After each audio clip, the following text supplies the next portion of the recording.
일본 정부가 예정대로 내일부터 우리나라를 수출 우대국 화이트리스트에서 빼는 조치를 시행하기로 했습니다. 우리 정부의 마지막 설득에도 불구하고 원하는 강행으로 결론을 내린 건데요. 역시 취재기자 연결하겠습니다. 안지혜 기자. 네, 안지혜입니다. 결국 일본이 지난달 초에 이어 이 두 번째 경제보복을 본격화하기로 했다고요. 네, 세코 히로시게 일본 경제산업상은 오전 기자회견에서 우리나라에 대한 수출 관리 엄격화 정책을 예정대로 시작하겠다고 밝혔습니다. 그러면서 세코 산업상은 한일 관계에 영향을 주는 것을 의도하고 있지는 않다라고 덧붙였습니다. 네, 우리 정부의 마지막 제안마저도 사실상 거절한 것으로 봐야 될까요?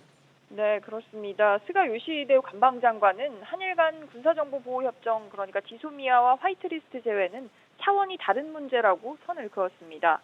맥락을 살펴보면 어제와 오늘 이낙연 총리의 제안을 사실상 거부한 것으로 보입니다. 이 총리는 일본의 부당한 조치가 회복된다면 우리 정부의 지소미아 종료 결정도 재검토할 수 있다고 언급을 한 바 있습니다. 안 기자, 그럼 내일부터는 어떻게 바뀌는 겁니까? 우리 정부는 어떤 대비책을 좀 갖고 있나요?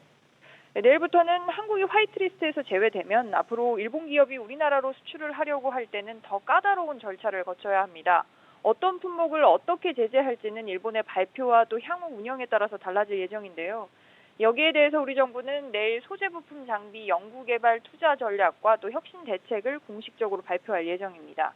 이번 대책에는 수급에 차질이 생길 것으로 전망되는 소재와 부품들의 R&D 혁신 방안 등이 담길 것으로 보입니다. SBS CNBC 안지혜입니다.